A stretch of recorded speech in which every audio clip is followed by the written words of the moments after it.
مين فينا ما بيعملش الحركة دي قبل ما ينام؟ هو تقريبا كلنا.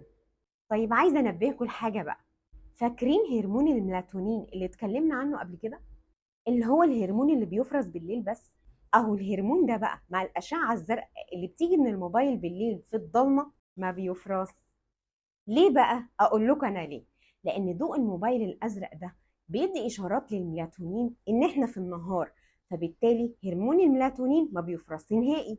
وبكده انت لا استفدت من الموبايل ولا استفدت من افراز هرمون الميلاتونين المفروض انه بيفرز طول الليل، ولا حصل لك حالة الاسترخاء الوهمية اللي انت بتديها لنفسك. ده غير اللي سنهم 20 سنة على سن 50 أو 60 سنة